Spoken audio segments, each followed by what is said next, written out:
নমস্কাৰ সুপ্ৰভাত আপুনি চাই আছে নিউজ 18 অসম নৰ্থ ইষ্ট এয়া গুড মৰ্নিং 18 মই জয়ন্ত মাধৱ গোস্বামী প্ৰকৃতিৰ মৃত্যুক লৈ শিলচৰৰ সোনাবাৰী ঘাটত উত্তেজনা এম্বুলেন্স আহি পোৱাত পলম হোৱাৰ বাবে প্ৰকৃতিগৰাকীৰ মৃত্যুৰ অভিযোগ ৰাইজৰ ক্ষুব্ধ ৰাজ্য অৱৰোধ কৰিলে ৰাজপথ মৃতদেহ লৈ ৰাজপথত প্ৰতিবাদ ক্ষুব্ধ ৰাইজৰ মৃতদেহ কঢ়িওৱা এম্বুলেন্সতো আক্ৰমণ একাংশ প্ৰতিবাদকাৰীৰ আৰক্ষী উপস্থিত হৈ নিয়ন্ত্ৰণলৈ আনে ঘটনাস্থলীৰ পৰিস্থিতি মৃত প্ৰকৃতিগৰাকী জৰিনা বেগম লস্কৰ পুৱা সোনাবাৰী ঘাটৰ প্ৰাথমিক স্বাস্থ্য কেন্দ্ৰত ভৰ্তি কৰোৱা হৈছিল প্ৰকৃতিগৰাকীক হাস্পতালখনত এটি কন্যা সন্তান জন্ম দিছিল প্ৰকৃতিগৰাকীয়ে সন্তান প্ৰসৱৰ পাছতে স্বাস্থ্যৰ অৱনতি ঘটিছিল প্ৰকৃতিগৰাকীৰ চিকিৎসকে শিলচৰ মেডিকেল কলেজ হাস্পতাললৈ নিয়াৰ পৰামৰ্শ দিছিল আত্মীয়ক কিন্তু শিলচৰ মেডিকেল কলেজত উপস্থিত হোৱাৰ পাছতেই মৃত্যু হয় প্ৰকৃতিগৰাকীৰ এম্বুলেন্স আহি পোৱাত পলম হোৱাৰ অভিযোগেৰে ৰাইজে পৰিস্থিতি উত্তাল কৰি তোলে যি পৰিস্থিতি নিয়ন্ত্ৰণ কৰিবৰ বাবে ঘটনাস্থলীত আৰক্ষী উপস্থিত হৈ বহু প্ৰচেষ্টাৰ অন্তত পৰিস্থিতি নিয়ন্ত্ৰণলৈ আনিবলৈ সক্ষম হয় প্ৰকৃতিৰ মৃত্যুক কেন্দ্ৰ কৰি শিলচৰৰ সোনাবাৰী ঘাটত এনেদৰে তীব্ৰ উত্তেজনাই বিৰাজ কৰিলে এম্বুলেন্স আহি পোৱাত পলম হোৱাৰ বাবে প্ৰকৃতিগৰাকীৰ মৃত্যুৰ অভিযোগ তুলি ৰাইজে সাব্যস্ত কৰে উত্তাল প্ৰতিবাদ অৱৰোধ কৰে ৰাজপথ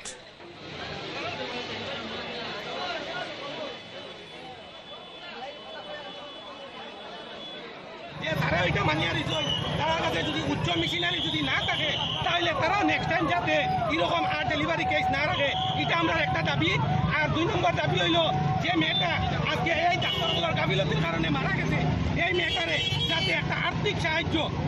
দেওয়া হোক এই দাবিটা আমরা রাখলাম স্যারে এটা মানিয়া নিছই এর লাগিন আমরা আজকে এই বন্ধটারে তুলতে পারছি ইফালে লাহৰীঘাটৰ লেবৰেটৰীত দুৰ্বৃত্তৰ লংকা কাণ্ড দুৰ্বৃত্তই ভাঙি চুৰমাৰ কৰিলে লেবৰেটৰীৰ আজবাব চিকিৎসক নাৰ্ছকো আক্ৰমণ দুৰ্বৃত্তৰ লাহৰীঘাটৰ আহমেদ পলিক্লিনিক ডায়েগনষ্টিক চেণ্টাৰত এই ঘটনা সন্দৰ্ভত লাহৰীঘাট আৰক্ষী থানাত দাখিল কৰা হ'ল এজাহাৰ একাংশ উত্তেজিত লোকৰ আক্ৰমণ লাহৰীঘাটৰ এই লেবৰেটৰীটোত দুৰ্বৃত্তই চলালে লংকা কাণ্ড দুৰ্বৃত্তই ভাঙি চুৰমাৰ কৰিলে এফালৰ পৰা লেবৰেটৰীটোৰ আজবাব আনকি চিকিৎসক নাৰ্ছৰ ওপৰতো আক্ৰমণ কৰিলে দুৰ্বৃত্তই লাহৰীঘাটৰ আহমেদ পলিক্লিনিক ডায়েগনষ্টিক চেণ্টাৰত এই ঘটনা সংঘটিত হৈছে ঘটনা সন্দৰ্ভত লাহৰীঘাট আৰক্ষী থানাত এজাহাৰ কৰ্তৃপক্ষৰ সাৰা সৌদি মানুহে ইটা আৰু পাথৰ দলিয়াইছে আমি পেচেণ্ট লৈ অসুবিধা পৰিছোঁ গৰত আহি পেলাই এইবিলাক দলিয়াই পেলাই দিছে আৰু আমি হাল্লাৰ কাৰণে ইয়াত থাকিব পৰা নাই বাহিৰা মানুহে এইবিলাক মানে দলিয়াই দিছে হয় আজি প্ৰায় 4:30 বা 5 মান বজাত এই লাহৰীঘাট বৰবৰী অৱস্থিত থকা আহমেদ পলিক্লিনিক এণ্ড ডায়েগনষ্টিক চেণ্টাৰত কিছুমান দুৰ্বৃত্তই আহি মই নাজানো কিহৰ কাৰণে আহিছে সিহঁতে কি এম আছিল গম পোৱা নাই সিহঁতে আহি ইয়াতে আমাৰ যিটো হস্পিটেল ষ্টাফ আছে সিহঁতক মাৰধৰ কৰিছে সিহঁতে কিছুমান আজবাবপত্ৰ ভাঙচুৰ কৰিছে আৰু কিবা পইচা পাতিও আছিল মোৰ চেম্বাৰত মই নাছিলো মই অকণ বাহিৰত গৈছো নামাজ পঢ়িবৰ কাৰণে আহিছো মোৰ চেম্বাৰত সোমাই আপোনালোকে ফুটেজটো পাব আপুনি লৈ যাব তাতে কিছুমান পইচাও আছিল আমাৰ হস্পিটেলৰ কেছ আছিল সিহঁতে লুটপাট কৰি লৈ গৈছে আৰু লগতে মই অন ডিউটি আছিলো আহিছো ইয়াতে আপোনালোকক ভিডিঅ' ফুটেজ চাব আমাক মাৰিব লৈছিলে বা মাৰিছে আৰু কোনো ষ্টাফৰ গাটো হাত তুলিছে কিহৰ কাৰণে আহিছে মই নাজানো মই হেয়া গোটেই অসমবাসী বা ৰাইজক জনাব বিচাৰিছো যে এইটো কিহৰ কাৰণে হৈছে বা এনেকুৱা যাতে আৰু কাৰ্য নহয় এইটো যাতে প্ৰশাসনে তেনেকুৱা ফালৰ পৰা কিবা ব্যৱস্থা গ্ৰহণ কৰে তাৰে মই অনুৰোধ কৰিছো খানাপাৰা পশু চিকিৎসা মহাবিদ্যালয় খেলপথাৰত অনুষ্ঠিত হৈ থকা ৰঙালী অনুষ্ঠানত বাউন্সাৰৰ গুণ্ডাগিৰি জুবিন গাৰ্গৰ অনুষ্ঠান চাবলৈ অহা অনুৰাগীক দাঙি লৈ গ'ল বাউন্সাৰে নিশা জুবিন গাৰ্গ আহিব নে নাই তাকেই সোধাৰ বাবে এজন অনুৰাগীক দৰ্শকৰ আসনৰ পৰা উঠাই লৈ যায় মঞ্চৰ পাছফালে ৰঙালীৰ অনুষ্ঠান উপভোগ কৰিবলৈ যোৱা দৰ্শকক এনে আচৰণ কৰা ভিডিঅ' ছ'চিয়েল মিডিয়াত সম্প্ৰতি ভাইৰেল যাৰ বাবে সৰ্বত্ৰ প্ৰতিক্ৰিয়াৰ সৃষ্টি হৈছে দৰ্শকক এনে আচৰণ কৰাৰ পাছতো বিদ্যুক্তাই এই পৰ্যন্ত কোনো প্ৰতিক্ৰিয়া প্ৰকাশ কৰা নাই অথবা ক্ষমা খোজা নাই অনুষ্ঠান আয়োজনৰ নামত একাংশৰ বাউন্সাৰৰ গুণ্ডাগিৰিক ধিক্কাৰ জনাইছে সকলোৱে উল্লেখযোগ্য যে 3 দিনীয়াকৈ আয়োজন কৰা ৰঙালী অনুষ্ঠানৰ প্ৰথম দিনাই সংঘটিত হৈছে এনে নিকৃষ্ট ঘটনা এজন অনুৰাগীক এনেদৰে ৰঙা চকু দেখুৱালে বাউন্সাৰে কেৱল ৰঙা চকু দেখুৱাতে ক্ষান্ত নাথাকি এনেদৰে দৰ্শকৰ শাৰীৰ পৰা উঠাই লৈ গ'ল মঞ্চৰ পিছফালে আৰু বাউন্সাৰৰ এই গুণ্ডাগিৰিৰ ভিডিঅ' সম্প্ৰতি ছ'চিয়েল মিডিয়াত ভাইৰেল আৰু সৰ্বত্ৰে সৃষ্টি হৈছে তীব্ৰ প্ৰতিক্ৰিয়াৰ। যুৱ প্ৰজন্মৰ অন্যতম আকৰ্ষণ এই অনুষ্ঠান। জনপ্ৰিয় কণ্ঠশিল্পীৰ গীতৰ অনুষ্ঠান উপভোগ কৰিবলৈ গীজ গীজাই থাকে যুৱ প্ৰজন্মৰ দৰ্শক শ্ৰোতা। আৰু তেনে সময়তে জুবিন গাৰ্গৰ এগৰাকী অনুৰাগী যিয়ে প্ৰশ্ন কৰিছিল যে জুবিন আহিব নে নাই, আৰু তেনেতেই এনেদৰে গুণ্ডাগিৰি দেখুৱালে বাউন্সাৰে। কেইজনমান বাউন্সাৰ আহি দৰ্শকৰ শাৰীৰ পৰা উঠাই লৈ গ'ল অনুৰাগীজনক। এই ঘটনাক লৈ এতিয়া তীব্ৰ প্ৰতিক্ৰিয়া অব্যাহত আছে।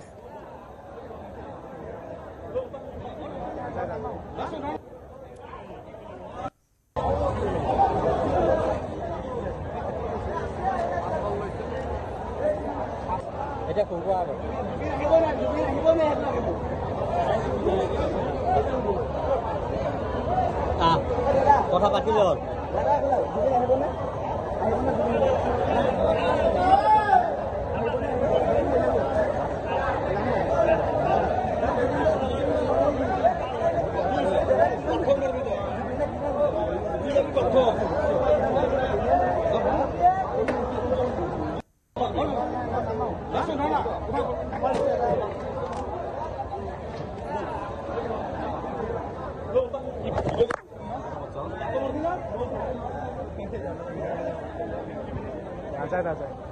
এয়া মাত্ৰ কেইটামান সামান্য কথা, এটা সামান্য প্ৰশ্ন আছিল এগৰাকী দৰ্শকৰ, এগৰাকী অনুৰাগীৰ যে জুবিন আহিবনে নাই। সেই প্ৰশ্নটো কৰাৰ বাবে এই ধৰণৰ এটা গুণ্ডামী বা অভদ্ৰামী প্ৰদৰ্শন কৰা হ'ল। এগৰাকী অনুৰাগী, এগৰাকী দৰ্শকৰ ক্ষেত্ৰত কৰা এই আচৰণ, এই ব্যৱহাৰক লৈ এতিয়া সৰ্বত্ৰে সৃষ্টি হৈছে প্ৰতিক্ৰিয়াৰ।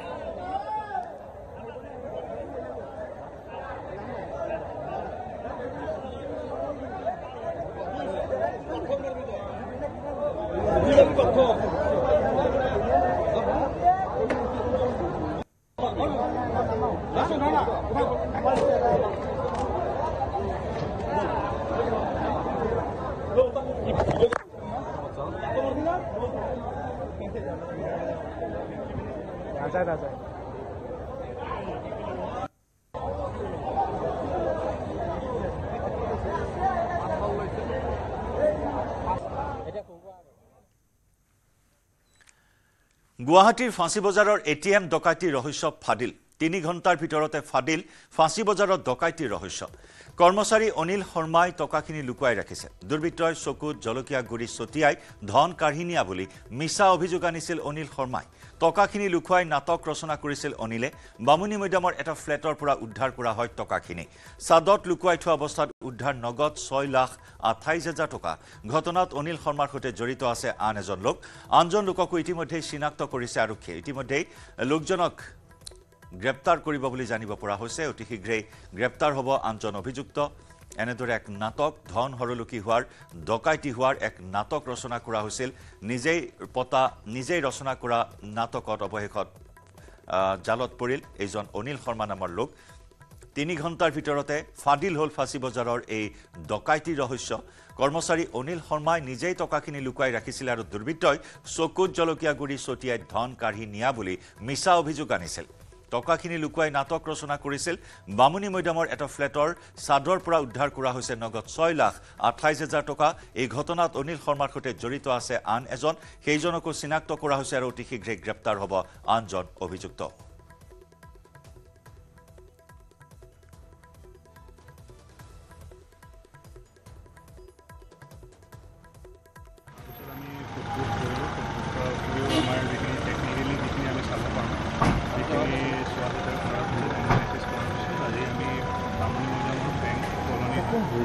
তাৰপৰা আমি টোটেল 6,28,000 টকা আমি বৰ্তমান ৰিকভাৰ কৰিছোঁ আৰু মেইন মানুহজনক আমি ইয়াৰ লগত কোনোবা জড়িত আছে নেকি অনিল শৰ্মাৰ লগত? ব্যক্তি আছে, কিন্তু আমি অলৰেডি আইডেণ্টিফাই। কেনেকৈ সন্দেহ হ'ল আপোনালোকৰ? আচলতে আমাৰ যিটো ঘটনাস্থলীৰ আমি এটা পৰ্যবেক্ষণ থাকে, প্ৰাথমিকভাৱে যিটো পৰ্যবেক্ষণ এটা ঘটনা এটা হ'লে যি ধৰণে হ'ব লাগিছিলে সেই ধৰণে হোৱা নাছিল। তাৰোপৰি আমাৰ টেকনিকেলি যিখিনি বস্তু আমি এনালাইচিছ কৰিছিলোঁ অলপমান সন্দেহ আছিলে হোৱা কথা আৰু টেকনিকেল এভিডেঞ্চ পাইছোঁ। ত' সেইখিনিৰ ওপৰত বেছ কৰি পেলাই আমি আজি অভিযানটো চলালোঁ আৰু বৰ্তমান গোটেইখিনি পইচা আমি ৰিকভাৰ কৰিছোঁ। Thank U.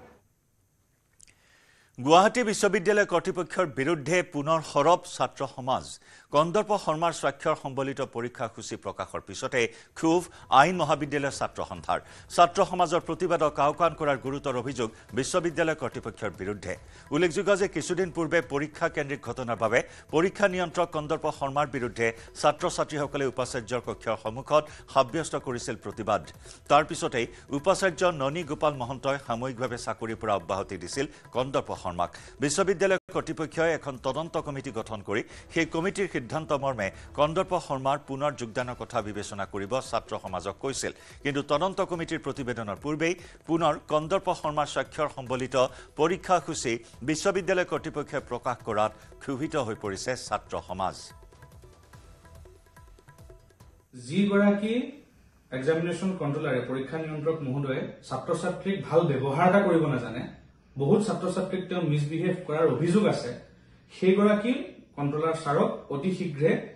তেখেতৰ পদৰ পৰা অপসাৰণ কৰিব লাগে আৰু দ্বিতীয়তে যিসকল ছাত্ৰ ছাত্ৰীক তেওঁ মিছবিহেভ কৰিছিল সকলোৰে আগত তেওঁ ক্ষমা খুজিব লাগে এই দুটা দাবী লৈ আমি উপাচাৰ্য মহোদয়ৰ ওচৰত আমি প্ৰতিবাদী কাৰ্যসূচী গ্ৰহণ কৰিছিলো আৰু এই প্ৰতিবাদী কাৰ্যসূচীৰ পাছত উপাচাৰ্য মহোদয়ে আমাক সাক্ষাৎ কৰি কৈছিল যে এখন তদন্ত সমিতি গঠন কৰা হ'ব আৰু তদন্ত সমিতিয়ে 7 দিনৰ ভিতৰত ৰিপৰ্ট কৰিব আৰু তদন্ত সমিতিয়ে ৰিপৰ্ট নিদিয়ালৈকে কন্ট্ৰোলাৰ ছাৰক সেই চকীৰ পৰা নিলম্বন কৰি ৰখা হ'ব 3 এপ্ৰিল তাৰিখত এখন নোটিছ জাৰি হৈছে যিখন নোটিছত কন্ট্ৰোলাৰ ছাৰৰ সহি আছে কন্দৰ্প কুমাৰ শৰ্মা ছাৰ যিজন বৰ্তমানো কন্ট্ৰোলাৰ হিচাপে তেখেতসকলে এপইণ্ট কৰি ৰাখিছে এই জাননীখনৰ পৰা এটা কথা স্পষ্ট হৈছে যে আমি যি প্ৰতিবাদী কাৰ্যসূচী কৰিছিলো উক্ত প্ৰতিবাদী কাৰ্যসূচীক লৈ ছাৰ আমাৰ সন্মানীয়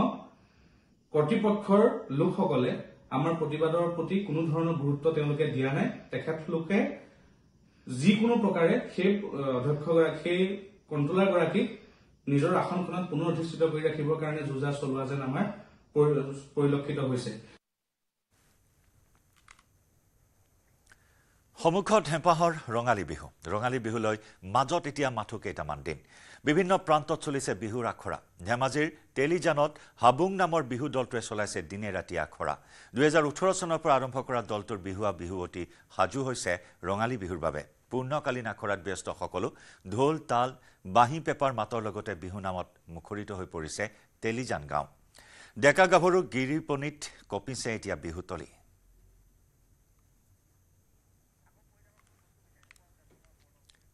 চৌদিশে এতিয়া ৰঙালী কাদৰাৰ প্ৰস্তুতি সীমাহীন ব্যস্ততা প্ৰতিজন অসমীয়াৰ বাপুতি খাহন অসমীয়াৰ সুন্দৰ চানেকি ৰঙালী বিহুটি উদযাপন কৰিবৰ বাবে এতিয়া গাত তত নাইকিয়া হৈছে প্ৰতিগৰাকী অসমীয়াৰ ইতিমধ্যে ৰাজ্যৰ বিভিন্ন প্ৰান্তত বিহুৰ কৰ্মশালাৰ আয়োজন কৰা হৈছে বিহুলৈ বুলি ঢোল বাদন বিহু নাচৰ সকলোখিনি কৰ্মশালাৰ ব্যৱস্থা কৰিছে বিভিন্ন দল সংগঠনে এই ব্যৱস্থা কৰিছে অসমীয়াৰ বাপুতি খাহন অসমীয়া বিহুৰ পৰম্পৰা যাতে অক্ষুণ্ণ ৰাখে যুৱ প্ৰজন্মই আঁকোৱালি লয় তাৰ বাবে এনে ধৰণৰ পদক্ষেপ গ্ৰহণ কৰিছে আৰু চৌদিশে ৰঙালী কাদৰিবৰ বাবে এইসমূহ কৰ্মশালা এতিয়া অন্তিম পৰ্যায়ত উপনীত হৈছে প্ৰস্তুতি এতিয়া অন্তিম পৰ্যায়ত উপনীত হৈছে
চৌপাশ ইতিমধ্যে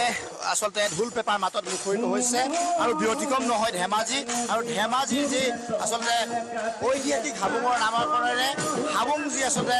বিহুদল আছে বিহুদল ইতিমধ্যে তেওঁলোকে দিনে নিশাই পূৰ্ণকালীন আখৰা চলাইছে আৰু যিহেতু ধেমাজি টেলিটানৰ যি বাছ ষ্টেণ্ড আছে বাছ ষ্টেণ্ডৰ ভাগত তেওঁলোকে আখৰা চলাইছে মই সামগ্ৰিক দৃশ্যাংশ দেখুৱাইছোঁ আৰু পোনে পোনে মই যিহেতু বিহু গীতৰ মাজলৈ যাব বিচাৰিছোঁ আৰু তেওঁলোকৰ বিহুৰ মাজলৈ যাব বিচাৰিছোঁ পালি শাওনৰ পথাৰত চাজল বান্ধিবলৈ আহিবা জানো তুমি আয়ে বিচাৰিছে ঘৰ ধৰিবলৈ লখিমী ঐ বোৱাৰী মোৰ তৰা দৈ যৌৱনত ভৰি দিকালৈ তুমি আছাৰৈ ঈশ্বৰৰ খাতিছো নিজ কৰি ল'বলৈ আপোন কৰি ল'বলৈ মই পুৱাতে শুই উঠিলৈ নাঙলটি গৈ কান্ধত লৈ গৰু খালি লগত লৈ যামেনো পথাৰলৈ তুমিনো গৈ ওলাবা জলপান বাতি হাতত লৈ বোকা মাটি মই দিম কঠীয়া মই বোলাই দিম গুচিনো গুচি কৰি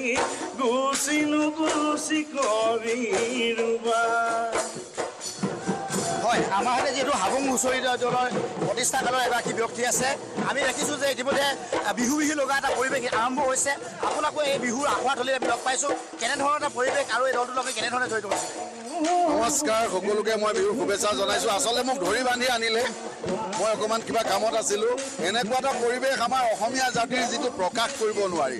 এই পৰিৱেশটোৱে অসমখনক এটা সলনি কৰি দিয়ে সেই পৰিৱেশত থাকি আচলতে ভাষাৰে একোৱেই ক'ব নোৱাৰি আমি কেৱল বিহু বিহু বিহু সকলোৰ মনত তাতে হাবুঙৰ বিহু আজি 18 চনতে জন্ম হোৱা গতিকে অসম বিয়পি গৈছে বিহুৱে অসম চানি ধৰিছে বিহুৱে প্ৰকৃতিয়ে আমাক সহায় কৰিছে সকলো ফালে কেৱল বিহু বিহু বিহু সকলো অসমীয়া ৰাইজে উপভোগ কৰক অসমৰ এগৰাকী পৰিচিত চিৰপৰিচিত আচলতে সংগীত আচলতে সুৰকাৰ আচলতে কথা সুৰ লেখক আৰু আচলতে মনটোকৈ নেতৃত্বত এই হাবুং হুঁচৰি দলে অসমত ইতিমধ্যে এটা পৰিস্থিতি লাভ কৰিছে 2018 চনৰ পৰা আৰু সামগ্ৰিক পৰিৱেশটো দেখুৱাইছোঁ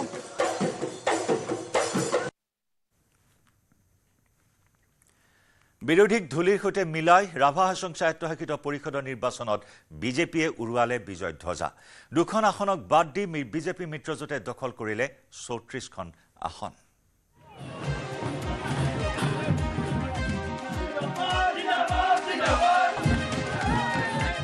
ৰাভা হাছঙত চৌদিশে ফুলিল পদু মুলান পৰা কংগ্ৰেছৰ সন্মুখত বিজেপি মিত্ৰজোঁটে উৰুৱালে বিজয় ধ্বজা 36টা সমষ্টিৰ 34খন আসনেই নিজৰ দখললৈ নি ৰাভা হাছং যৌথ সংগ্ৰাম সমিতি আৰু বিজেপিয়ে মাৰিলে জয়ৰ কোট উল্লাসত ফাটিছে গেৰুৱা শিবিৰ ৰাভা হাছং স্বায়ত্তশাসিত পৰিষদত একপক্ষীয় দখলেৰে নিজৰ হাতলৈ নি বিজেপি মিত্ৰজোঁটে পুনৰ এবাৰ অস্তিত্ব শূন্য কৰি তুলিলে কংগ্ৰেছক মাত্ৰ এখন আসনেৰে নিজৰ নাকটো ৰখালে কংগ্ৰেছে এখন গ'ল নিৰ্দলীয়ৰ হাতলৈ নিৰ্বাচন মানেই বিজেপি এই ধাৰণা পুনৰ এবাৰ গৌৰৱেৰে প্ৰতিষ্ঠা কৰি শুকুৰবাৰৰ ফলাফলত পঞ্চায়ত নিৰ্বাচনৰ পূৰ্বে নিজৰ গণভিত্তি প্ৰমাণ কৰি দিলে শাসকীয় দল বিজেপিয়ে ফলাফলটো ভালে হৈছে কোন সমষ্টি পৰা এইটো 30 নম্বৰ বামলিগাঁও সমষ্টি কি নাম আপোনাৰ অজিত দাস বিজেপি প্ৰাৰ্থী এটা বিজয় উৎসৱ আমাৰ দ্বিতীয় জাতিৰ উৎসৱ আমাৰ ৰাজনীতিত ৰাভাঙৰ জয় ইমান স্বতঃস্ফূৰ্তভাৱে ৰাভা ৰাইজে ওলাই আহিছে আৰু একেলগে একেখাৰে আমাক ৰাভা হাছং লাগে আৰু আমি জিকিছোঁ আৰু আমি সদায় জিকি থাকিম নিৰ্বাচনৰ পূৰ্বে প্ৰতিদ্বন্দ্বীবিহীনভাৱে 3খন আসনত জয়ী হৈ বিজেপিয়ে ৰাভা হাছঙত বজাইছিল বিজয় ঘণ্টা এই 3টা সমষ্টিৰ ফলাফল বাদ দি 36টা পৰিষদীয় সমষ্টিৰ 33টা সমষ্টিতহে 2 এপ্ৰিলৰ দিনা সম্পন্ন হৈছিল ভোটগ্ৰহণ গোৱালপাৰা আৰু কামৰূপ দুয়োখন জিলাৰ 33টা সমষ্টিৰ প্ৰাৰ্থীৰ ভাগ্য নিৰূপণৰ বাবে গোৱালপাৰা আৰু আমিনগাঁৱৰ জিলা আয়ুক্ত কাৰ্যালয়ত শুকুৰবাৰে পুৱা 8 বজাৰ পৰা আৰম্ভ হৈছিল ভোট গণনা প্ৰক্ৰিয়া আৰম্ভণিৰ পৰাই প্ৰতিটো সমষ্টিত অগ্ৰগতি লাভ কৰি বিজেপি মিত্ৰজোঁটে হৃদস্পন্দন বঢ়াই দিছিল কংগ্ৰেছৰ। ইয়াৰ পাছতে নিৰ্বাচনত এজন এজনকৈ জিলিকি উঠিল ৰাভা হাছং যৌথ সংগ্ৰাম সমিতি আৰু বিজেপিৰ প্ৰাৰ্থী। জয়ৰ বাৰ্তা বিয়পি পৰাৰ লগে লগে বিজেপি মিত্ৰজোঁটৰ শিবিৰে শিবিৰে দেখিবলৈ পোৱা গ'ল আনন্দ উল্লাসৰ মহল। ট্ৰাম বজাই বজাই বিজয়ী প্ৰাৰ্থীক লৈ সমদল বাহিৰ কৰিলে সমৰ্থকৰ দলে।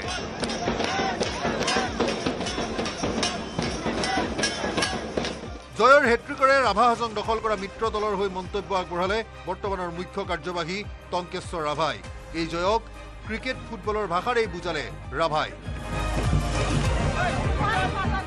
আমি প্ৰথমতে কৈছিলো যে আমাৰ ভাল গলকিপাৰ আছে, ভাল স্কৰাৰ আছে, ভাল ডিফেন্স খেলা মানুহ আছে। গতিকে এটা ফুটবল টিমত যেতিয়া ভাল গলকিপাৰ, ভাল স্কৰাৰ, ভাল মানে ডিফেন্সত খেলা মানুহ থাকে আৰু ৰাইজৰ যেতিয়া বিপুল সঁহাৰি থাকে, গতিকে সেই ফুটবলখনত ডেফিনেটলি সেই দলটো জিকে।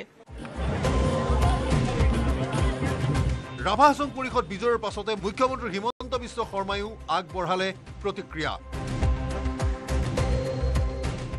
ৰাভা হাছং, BTR, পঞ্চায়ত, বিধানসভা ক'তো আগত ক'তো একো সমস্যা নাই। ইমান কাম হৈ আছে ৰাইজে, আৰু এইটো লৈ মই প্ৰথম দিনাৰ পৰাই কৈ আছোঁ যে আমি নিৰ্বাচনক লৈ চিন্তা কৰা নাই। সেইকাৰণে প্ৰতিটো দিনে প্ৰতি সপ্তাহতেতো আমি একোটা ভাল খবৰ আপোনালোকক শুনাওঁ। গতিকে ৰাইজেতো আমাক সমৰ্থন কৰাটো স্বাভাৱিক।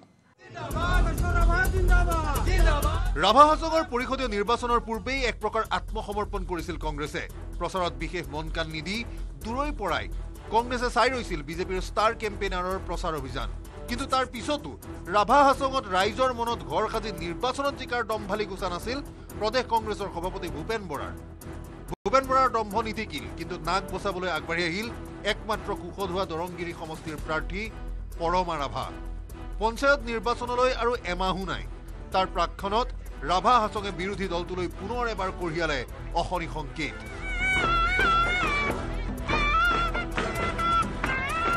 ৰন্তু বৈশ্য, ৰিংকু দাস, অৰূপ নাথৰ সহযোগত Bipul Barman report, News 18 Assam North East. অৱশেষত দ্বাৰকা পৰিষদীয় সমষ্টিৰ পৰা নিৰ্দলীয় প্ৰাৰ্থী মদিত কুমাৰ ৰাভাৰ জয়লাভ। ৰাভা হাছং যৌথ সংগ্ৰাম সমিতিৰ প্ৰাৰ্থী হৰিশ্চন্দ্ৰ ৰাভাক বিপুল ভোটত পৰাস্ত কৰে মদিত কুমাৰ ৰাভাই। ৰাজ্যৰ মনোনীত প্ৰাৰ্থী হিচাপে থিয় হোৱা মদিত ৰাভাই জয়যুক্ত হৈ ৰাজ্যৰ হৈ কাম কৰাৰ আশ্বাস প্ৰদান কৰে।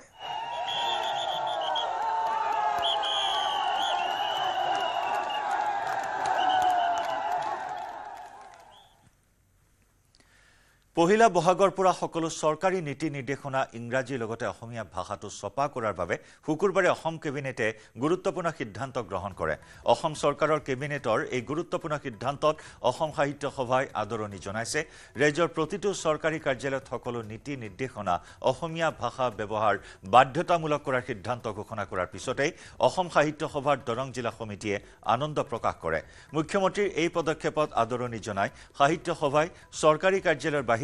ব্যৱসায়িক প্ৰতিষ্ঠানসমূহতো অসমীয়া ভাষাৰ নাম ফলক লগাব লাগে বুলিও দাবী উত্থাপন কৰে। চৰকাৰৰ যিমান ট্ৰান্সফাৰ অৰ্ডাৰ ওলাব, পোষ্টিং ওলাব, গাইডলাইনছ ওলাব, ৰুলছ ওলাব, ৰেগুলেশ্যন ওলাব, নটিফিকেশ্যন ওলাব, অফিচ মেমৰেণ্ডাম ওলাব, এই গোটেইবিলাকতে ইংৰাজীৰ লগতে অসান্য হ'ব, কাৰণ লিগেল লেংগুৱেজৰ কাৰণে ইংলিছখন। কিন্তু অসমত 1 বহাগৰ পৰাই আমি এইটো সিদ্ধান্ত লৈছোঁ যে যিমান চৰকাৰী অৰ্ডাৰ হয়, অফিচ মেমৰেণ্ডাম হয়, ৰুলছ হয়, ৰেগুলেশ্যন হয়, বিধানসভাৰ আইন হয়, যিমানবিলাক চৰকাৰী কমিউনিকেশ্যন, তাত ইংৰাজীৰ লগতে এখন অসমীয়া প্ৰতিলিপিও সন্নিৱিষ্ট কৰিব লাগিব। ইংৰাজীখন থাকিব, ইংৰাজীৰ লগত অসমীয়া এটা কপি থাকিব। বৰাক উপত্যকাত বেংগলী থাকিব, BTRত বড়ো থাকিব অতিৰিক্তকৈ। অৰ্থাৎ বৰাক উপত্যকাত বঙালী থাকিব, BTADত বড়ো থাকিব, আৰু সমগ্ৰ অসমতে ইংৰাজী আৰু অসমীয়া। এই ব্যৱস্থাটো আজি কৰা হৈছে। আৰু সদৌ অসম ছাত্ৰ সন্থাৰ লগত আমাৰ আলোচনা হৈছিল। জাষ্টিছ BK শৰ্মা কমিটিৰ এইটো অনুমোদন আছিল। ৰাজ্য চৰকাৰে অহা 1 এপ্ৰিলৰ পৰা কাৰ্যকৰী হোৱা কৰি 15 এপ্ৰিল 1 বহাগৰ পৰা কাৰ্যকৰী হোৱাকৈ ইয়াক ৰূপায়ণ কৰাৰ বাবে নিৰ্দেশ দিছে আমি চৰকাৰী অফিচাৰসকলক কৈছো যে প্ৰথম অৱস্থাত ভাচিনী বুলি এটা এপ আছে য'ত অসমীয়া বড়ো বেংগলী তিনিটা ভাষাই উপলব্ধ হয় তাক ব্যৱহাৰ কৰক আৰু লাহে লাহে তেওঁলোকে নিজাকৈ লিখিব পৰা হৈ যাব নিশ্চয়কৈ অসম কেবিনেটৰ এক গুৰুত্বপূৰ্ণ সিদ্ধান্ত 1 বহাগৰ পৰা চৰকাৰী সকলো নীতি নিৰ্দেশনা ইংৰাজীৰ লগতে অসমীয়াটো ছপা হ'ব এই লৈ কি প্ৰতিক্ৰিয়া ব্যক্ত কৰিব জানিবলৈ আমি চেষ্টা কৰিম আমাৰ লগত আছে সাহিত্য সভা দৰং জিলা সাহিত্য সভাৰ বিষয়ববীয়া ৰাজ্যিক বিষয়ববীয়া আছে আমি জানিবলৈ চেষ্টা কৰিম যেহেতু অসমীয়া ভাষাত 1 বহাগৰ পৰা সকলো নীতি নিৰ্দেশনা ইংৰাজীৰ লগতে ছপা হ'ব আমি জানিবলৈ চেষ্টা কৰিম দৰং জিলা সাহিত্য সভাৰ সম্পাদক মৃণাল ৰাজবংশী ডাঙৰীয়া আছে এক গুৰুত্বপূৰ্ণ সিদ্ধান্ত কি ধৰণে লৈছে আপোনালোকে হয় অসম কেবিনেটৰ এই সিদ্ধান্তক আমি আদৰণি জনাইছোঁ দৰং জিলা সাহিত্য সভাৰ পৰা আচলতে অসমীয়া ভাষা জগত সভালৈ যোৱাৰ এই প্ৰাকখনত আমি চৰকাৰীভাৱে যিটো সিদ্ধান্ত আজি গ্ৰহণ কৰিলে যে অসমত 1 বহাগৰ পৰা অসমীয়া ভাষা সকলো চৰকাৰী কাৰ্যালয়ত জাননীসমূহ বিভিন্ন ধৰণৰ যিসমূহ জাননী ওলাব এই জাননীসমূহ অসমীয়া ভাষাত প্ৰকাশ পাব গতিকে আমি অত্যন্ত আনন্দিত হৈছোঁ আৰু আমি ইতিমধ্যে এই বিষয়টোত দেহে কেহে লাগি আছোঁ আজি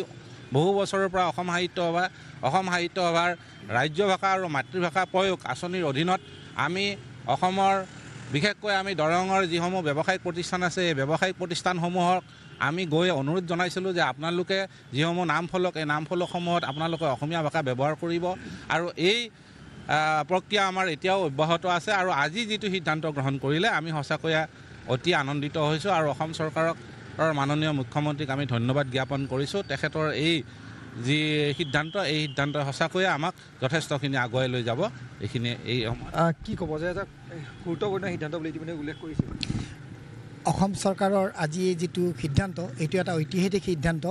আৰু ইয়াৰ বাবে আমি পুনতেই অসমৰ সন্মানীয় মুখ্যমন্ত্ৰী মহোদয় সম্বন্ধিত তেওঁৰ সমূহ কেবিনেটক আমি ধন্যবাদ জ্ঞাপন কৰিছোঁ অসম সাহিত্য সভাৰ এক দীৰ্ঘদিনীয়া দাবী আছিলে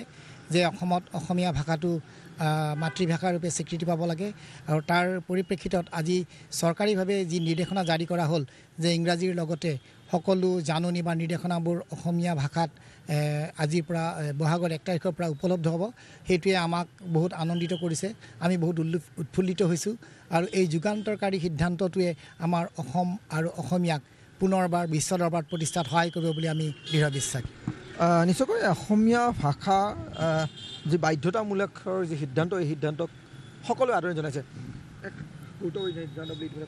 হয় এইটো এটা অতি গুৰুত্বপূৰ্ণ সিদ্ধান্ত আৰু ইয়াৰ বাবে আমি অসম চৰকাৰক আমি ধন্যবাদ জনাইছোঁ তেওঁলোকৰ এই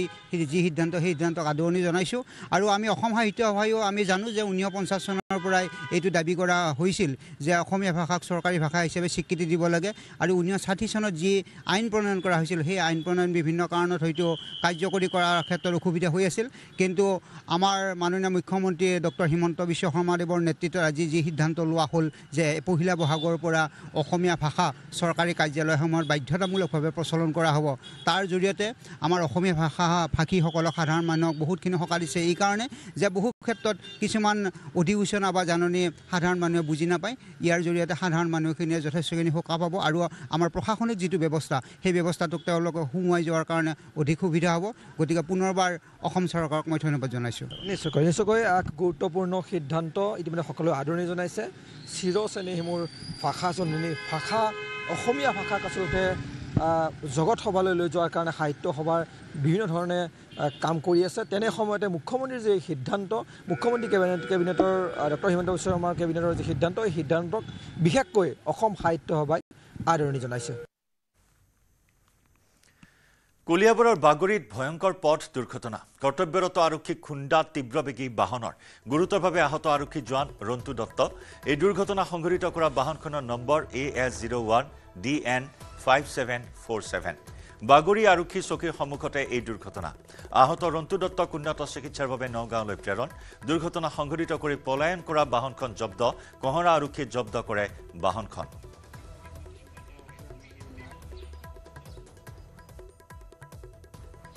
আপোনাৰ কৰ্তব্যৰ আছিলে ডিউটিতে আছিলে তেখেতৰ নাগাচিং বুলি নাগাচিং কৰি থাকে যে তেনেকুৱাতে ধৰক মই ঘৰৰ ভিতৰত থাকোঁতে শব্দ পালোঁ যে গাড়ী এক্সিডেণ্ট হৈছে এক্সিডেণ্ট হোৱা গৈ পেলাই দৌৰ মাৰি গৈ পেলাই দেখোন তেখেতক মানুহজন অলৰেডি বহুত দূৰত চিটিকা খাই পেলাই পৰি পেলাই একদম মানে অৱস্থা বহুত বেয়া হৈ আছিলে সংগঠনত তেনেকুৱাতে ধৰক ষ্টাফ ওলাই আহিলে মই ধৰক থানাৰে যিখন আমাৰ গাড়ী আছিলে তেখেতক তাক উঠাই পেলাই লগালগ ইয়ালৈ লৈ আহিছোঁ এতিয়া দেখিছে যিহেতু বহুত সংকটজনক অৱস্থাত আছে আৰু এতিয়া ৰেফাৰ কৰিছে হয় ৰেফাৰ কৰিছে ইয়াৰ পৰা আপোনাৰ পুলিচৰ মানুহ হয় আছাম বেটেলিয়ানৰ হয় ঘৰ শিৱসাগৰত তেখেতৰ জনামতে মই আৰু তিনিচুকীয়াৰ গৌৰীপুৰ গাঁৱত নিশা অগ্নিকাণ্ড ফিলোবাৰীৰ গৌৰীপুৰ গাঁৱৰ সঞ্জয় যাদৱ নামৰ এজন লোকৰ বাসগৃহত অগ্নিকাণ্ড দোকান গৃহৰ লগতে বাসগৃহ সম্পূৰ্ণৰূপে জুইত জাহ যায় সঞ্জয় যাদৱৰ প্ৰধানমন্ত্ৰী আৱাস গৃহ নিৰ্মাণৰ বাবে লাভ কৰা ৩২,৫০০ টকা সম্পূৰ্ণৰূপে জুইত জাহ যোৱাৰ লগতে অন্যান্য সামগ্ৰীসমূহো জাহ যায় স্থানীয় লোকসকলে জুই নিৰ্বাপনৰ চেষ্টা চলায় যদিও অগ্নিকাণ্ডত দোকান গৃহৰ লগতে বাসগৃহ জ্বলি চাৰখাৰ হয়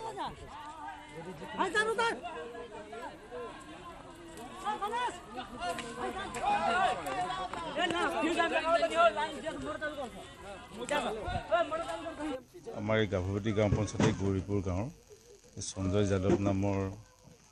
মানুহৰ নিচেই দুখীয়া মানুহ আজি হঠাতে মানে তেওঁৰ ঘৰটো কি কাৰণত কেনেধৰণে লাগিলে আমি গম পোৱা নাই কিন্তু জ্বলি উঠিলে আৰু জ্বলাৰ পাছত গোটেই ঘৰটোৱে সম্পূৰ্ণ জ্বলি গ'ল তাৰ উপৰি আমি গম পাইছোঁ তেখেতে প্ৰধানমন্ত্ৰী আৱাস যোজনা গৃহ এটাও পাইছিলে সেই গৃহৰ মানে বাবে তেওঁৰ প্ৰথম কিস্তি যিটো ধন সেই ধনটো আনি তেওঁ ৰাখিছিলে সেই ধনখিনি সম্পূৰ্ণৰূপে জ্বলি ভস্মিত হয় আৰু লগতে তেওঁ সমস্ত বয় বস্তু কাপোৰ কানি খাদ্য সামগ্ৰী আদি কৰি সকলোবিলাক জ্বলি নিশেষ হৈ যায় স্থানীয় ৰাইজে সকলোৱে মিলি তেওঁৰ সহযোগিতা কৰি পানী চানী মাৰি ঘৰটো জুই নুমুৱাৰ ব্যৱস্থা কৰে যদিও কিন্তু তেওঁৰ সামগ্ৰীসমূহ বচাব নোৱাৰিলে অন্ততঃ মানুহকেইজন মানে তেওঁ যেন তেন ঘৰৰ ভিতৰৰ পৰা ওলাই বাচিব পাৰিলে পলকতে ভাইৰেল হৈ পৰা এটা দৃশ্য যি দৃশ্য দেখি হয়তো শোকাহত হৈছে বহু লোক ঘটনা হৈছে উত্তৰ প্ৰদেশৰ বাৰেলিৰ 25 বছৰীয়া বিবাহ বাৰ্ষিকীৰ দিনাই অনাকাংক্ষিত মৃত্যুক খাবতিলে এজন লোকে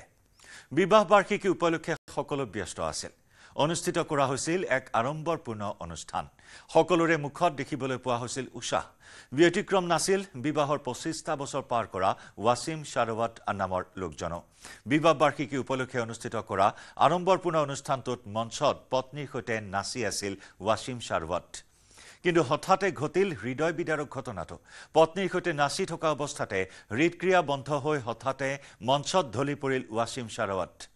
আৰু তাৰ পাছতে ম্লান পৰিল বিবাহৰ ৰূপালী জয়ন্তী উদযাপন অনুষ্ঠান ৱাসিম শাৰৱাত ঢলি পৰাৰ লগে লগে তেওঁক সকলোৱে ততাতৈয়াকৈ কাষৰে হাস্পতাললৈ লৈ গ'ল কিন্তু তাৰ পূৰ্বেই প্ৰাণ গ'ল লোকজনৰ হাস্পতালত নিয়াৰ পাছত চিকিৎসকে তেওঁক মৃত ঘোষণা কৰে মৃত্যুৰ পাছত দম্পতীটোৱে কেক কটাৰো কথা আছিল কিন্তু সেয়া হৈ নুঠিল পলকতে অন্ধকাৰে আৱৰি ধৰিলে পৰিয়ালটোক সমগ্ৰ দৃশ্য বন্দী হল মোবাইলৰ কেমেৰাত উদ্বেগজনক দৃশ্যটোৱে আচৰিত কৰি তুলিলে সকলোকে মৃত্যু যে ইমান সহজ হ'ব পাৰে সেই কথা কাহানিও হয়তো কল্পনা কৰা নাছিল অনুষ্ঠানত উপস্থিত থকা কোনো এজন লোকেই মৃত্যুৰ সময়ত ৱাসিমে এৰি থৈ গ'ল পত্নীসহ 2 পুত্ৰ সন্তানক শেহতীয়াকৈ প্ৰায় সংঘটিত হ'বলৈ ধৰিছে এনেধৰণৰ অনাকাংক্ষিত ঘটনা কিছুদিন পূৰ্বে এগৰাকী কিশোৰীয়েও ঘৰুৱা অনুষ্ঠান এটাত মঞ্চত নৃত্য কৰি থকা অৱস্থাতে ঢলি পৰিছিল আৰু লগে লগে মৃত্যুক সাৱটি লৈছিল এজন জ্যেষ্ঠ হৃদৰোগ বিশেষজ্ঞই জনোৱা মতে প্ৰায়ে লুকাই থকা হৃদযন্ত্ৰৰ সমস্যাই কঢ়িয়াই আনিব পাৰে এনে বিপদ তেজৰ হোঁঠ বা হৃদস্পন্দনৰ সমস্যা হলে হঠাতে হৃদযন্ত্ৰ বন্ধ হ'ব পাৰে গতিকে সকলো সাৱধান হোৱাটো উচিত যদি আপুনি উশাহ লোৱাত কষ্ট বা হৃদস্পন্দন অনিয়মিত হোৱাৰ দৰে লক্ষণ অনুভৱ কৰে তেন্তে চিকিৎসকৰ ওচৰলৈ যোৱাটো হৈ পৰিছে অতিকৈ গুৰুত্বপূৰ্ণ